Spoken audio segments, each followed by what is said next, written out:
السلام علیکم ورحمۃ اللہ وبرکاتہ۔ آپ سے سوال یہ ہے، کبھی ایسا بھی زمانہ تھا کہ عورت کو بھیڑ، بکری، گائے کی طرح گلے میں رسی ڈال کے تو منڈی میں بیچا جاتا تھا؟ تو جی ہاں، ایسا زمانہ تھا۔ اسلام کی آمد سے پہلے اگر شوہر کی ڈیتھ ہو جاتی تو بیٹا اپنی ماں کے گلے میں رسی ڈال کے تو اس کو منڈی میں جا کے بیچ آتا تھا۔ اگر وہ چاہتا تو اپنی ماں سے نکاح کر سکتا تھا۔ عورت کا کوئی بھی مقام اس معاشرے میں نہیں تھا، نہ وہ بیٹی، نہ وہ بہن، اور نہ ہی وہ ماں کے مرتبے پر فائز تھی۔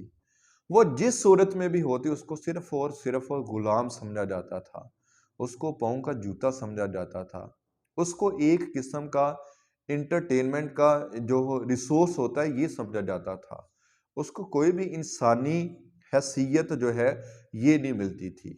آپ نے اکثر سنا ہوگا کہ اسلام کی آمد سے پہلے بیٹیوں کو دفنایا جاتا تھا، اور وہ معصوم بچی جس کو دفنایا جاتا تھا، جس کو گڑھا کھود کے اندر دبا دیا جاتا تھا، اس کو یہ بھی نہیں پتا ہوتا تھا کہ میرا قصور کیا ہے۔ باپ اپنی سگی بیٹی کو گڑھا کھود کے دفنا آتا تھا، کیوں کہ کل کو یہ بڑی ہوگی تو ہماری جو ہے یہ عورت، یہ بیٹی جو ہے یہ بے عزتی اور انسلٹ کا باعث بنے گا۔ پھر اسلام کا سورج طلوع ہوا، پھر اس نے بتایا کہ نہ یہ جو عورت ہے اس کا کیا مرتبہ اور کیا شان ہے اس کی، پھر ہمیں اسلام نے بتایا۔ پھر ہر مرد کی جنت کو عورت کی خدمت کے ساتھ مشروط کر دیا گیا۔ مرد کو یہ کہا گیا کہ اگر تو حاجی ہے، نمازی ہے، روزے رکھتا ہے اور تو بڑا ہی صدقہ اور خیرات کرتا ہے، لیکن اگر تو ماں کا نافرمان ہے تو تجھے کبھی بھی جنت نہیں ملے گی، کیونکہ جنت تو ماں کے قدموں کے نیچے ہے۔ تو ہر مرد کی جنت کو مشروط کیا گیا ایک عورت کے ساتھ، اور اس طرح عورت کا جو مقام ہے اسلام نے روشن دن کی طرح اور چمکدار سورج کی طرح نمایاں کر کے تو لوگوں کو بتا دیا کہ دیکھو، جس کو تم نے غلام بنا رکھا تھا، جس سے تم جانوروں کی طرح سلوک کیا کرتے تھے اور جس کو تم زندہ درگور کر دیا کرتے تھے، اسلام نے آج اس کو کتنی عزت سے نوازا ہے۔ حضرت عائشہ صدیقہ رضی اللہ تعالیٰ عنہ فرماتی ہیں، نبی اکرم صلی اللہ تعالیٰ علیہ وآلہ وسلم کو میں نے ایک واقعہ سنایا۔ واقعہ کیا ہے کہ ایک عورت آئی، حضرت عائشہ سے سوال کیا کہ اللہ کے نام پہ کچھ دیجیے۔ حضرت عائشہ فرماتی ہیں کہ گھر میں ایک کھجور تھی، میں نے اس عورت کو دی۔ اس عورت کے ساتھ اس کی 2 بیٹیاں تھیں۔ اس نے ایک کھجور کو 2 حصوں میں ڈیوائیڈ کیا اور ایک ایک حصہ اپنی دونوں بیٹیوں کو دے دیا اور خود کچھ بھی نہ کھایا۔ حضرت عائشہ صدیقہ رضی اللہ تعالیٰ عنہ فرماتی ہیں، جب رسول اکرم صلی اللہ تعالیٰ علیہ وآلہ وسلم گھر تشریف لاتے ہیں تو میں عرض کرتی ہوں، یا رسول اللہ، یہ ماجرا ہوا ہے کہ میں نے ایک کھجور دی، عورت نے خود کچھ نہ کھایا، اس نے اپنی دونوں بیٹیوں کو ہاف ہاف کر کے دے دی۔ تو نبی اکرم صلی اللہ تعالیٰ علیہ وآلہ وسلم نے فرمایا، عائشہ، جس کے گھر میں 2 بیٹیاں ہو اور وہ اس کی تربیت کرے، اس کو پروان چڑھائے، ان کی نشو و نما کرے اور ان کی تربیت کرے، تو وہ جنت میں میرے ساتھ ان 2 انگلیوں کی طرح ہوگا۔ یعنی جہاں پر میں رہوں گا وہیں پر وہ شخص رہے گا جس کی 2 بیٹیاں ہوں، اور اس کی اچھی تربیت کرے، ان کو کھلائے پلائے، ان کی نشو و نما کرے۔ تو یوں کتنی عزت دی گئی مرد کو عورت کی وجہ سے، اور مرد کا سکون، مرد کی آخرت، مرد کی جنت جو ہے وہ عورت کے ساتھ مشروط کر دی گئی۔ اسلام نے بہت زیادہ نوازا۔ دیکھیے سورہ بقرہ کے اندر بھی اللہ پاک نے قرآن پاک کے اندر ارشاد فرمایا، عورتوں کے بھی ایسے حقوق ہیں جیسے کہ ان پر مرد کے۔ یعنی ایسا نہیں ہے کہ مرد کو تو سر کا تاج بنایا جائے اور عورت کو پاؤں کا جوتا سمجھا جائے۔ تو یاد رکھیے گا، ایسا ہرگز نہیں ہے، بلکہ عورت بھی سر کا تاج ہے۔ اگر وہ بہن ہے تو وہ ہماری غیرت ہے، ہم نے اپنی بہن کو تحفظ دینا ہے۔ اگر وہ ہماری بیوی ہے، ہم نے اس کا نان و نفقہ پورا کرنا ہے، اس کی تمام ضروریات ایک خاوند کے اوپر پوری کرنا لازم ہے۔ اگر وہ ماں ہے تو ماں کی خدمت کرنا، ماں کو خوش کرنا، یہ بہت ضروری ہے۔ اگر ماں خوش ہوگی تو ہمارا رب راضی ہوگا اور ہمارا خدا بھی ہم سے خوش ہوگا۔ اور جب ان عورتوں کو درگور کیا جاتا تھا تو پھر مسلمانوں کو اور تمام انسانوں کی اس چیز سے منع کیا گیا۔ سورہ بنی اسرائیل آیت نمبر 31 میں فرمایا، اور اپنی اولاد کو فقر اور فاقہ کے خوف سے مار نہ ڈالو، ہم ان کو بھی اور تم کو بھی روزی دیتے ہیں، ان کا مار ڈالنا بہت بڑا گناہ ہے۔ تو گناہ سے روکا گیا، ان کو زندہ درگور کرنے سے مسلمانوں کو اور دوسرے انسانوں کو روکا گیا۔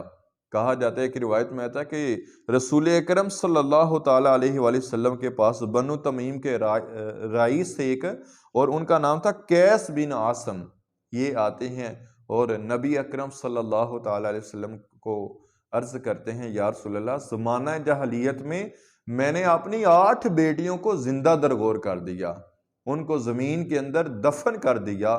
تو نبی اکرم صلی اللہ تعالیٰ علیہ وآلہ وسلم نے فرمایا کہ اے قیس، ہر لڑکی کے کفارہ میں اب ایک اونٹ جو ہے وہ قربان کرو اور اللہ سے توبہ بھی کرو، تو اللہ تمہاری توبہ کو قبول کر لے گا۔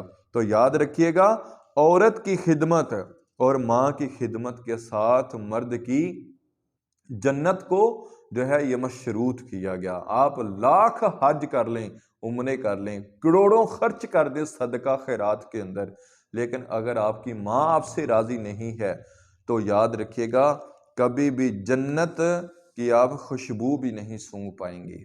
تو والدین کو راضی رکھنا یہ بھی ہمارے لیے بہت زیادہ ضروری ہے۔ نبی اکرم صلی اللہ تعالی وسلم کی ایک حدیث پاک سنیے، جس کی 2-3 بیٹیاں یا بہنیں ہیں اور وہ اس کے ساتھ حسن سلوک کرے تو جنت میں داخل ہوگا۔ تو دیکھیے گا عورت کو کتنی عزت دی گئی، اور ہر مرد کو یہ تلقین کی گئی کہ چاہے وہ بیٹی ہے یا تمہاری بہن ہے، ان کے ساتھ اچھا سلوک کرو گے تو جنت کی ابدی نعمتوں سے تم انٹرٹین ہوگے۔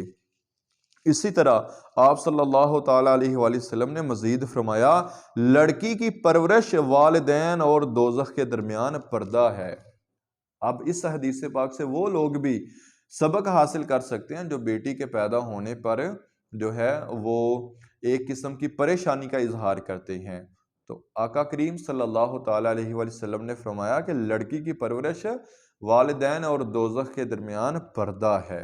اور اسی طرح کیا فرمایا کہ عورتوں کے بارے میں مزید، بیوہ عورت کا نکاح نہ کیا جائے جب تک اس سے اجازت حاصل کر لی جائے، اسی طرح کنواری لڑکی کا نکاح نہ کیا جائے جب تک اس سے دریافت نہ کر لیا جائے۔ بغیر ان کی مرضی کے ان کا نکاح کرنا بھی یہ درست نہیں ہے، اس کو پسند نہیں کیا گیا۔ اسی طرح یاد رکھیے گا، دین اسلام نے عورت کو وراثت میں بھی بہت زیادہ حصہ دیا ہے، اور وراثت کے بارے میں کیا فرمایا، اور عورتوں کا بھی اس مال میں حصہ ہے جو ماں باپ اور رشتہ داروں نے چھوڑا۔ تو یوں عورت کو اکنامیکلی بھی سٹرونگ کیا گیا، اس کو معاشرے کے اندر ایک مقام حاصل ہو، اس کی تمام ضروریات بھی پوری ہوتی رہے۔ اور اسی طرح سورہ النساء آیت نمبر 33 کے اندر فرمایا، عورتوں کا بھی اپنی کمائی سے حصہ ہے۔ تو یوں عورت کو معاشرتی طور پر، معاشی طور پر اور ہر طرح کا تحفظ جو ہے یہ دیا گیا۔ اور اسی طرح ایک قرآن پاک کی ایک اور آیت ہے، اور عورتوں کے ساتھ حسن سلوک سے رہو۔ یعنی دین اسلام کے بارے میں یا مسلمانوں کے بارے میں کچھ لوگ یہ کہتے ہیں یا ان کا ذہن یہ ہوتا ہے کہ اسلام نے یا مسلمانوں نے عورت کو قید ہی کر دی ہے، اس کے اوپر بہت زیادہ پابندیاں لگائی ہیں۔ لیکن ایسے لوگوں کو دیکھنا چاہیے کہ جب اسلام نہیں تھا تو انہی عورتوں کے ساتھ کیا سلوک کیا جاتا تھا۔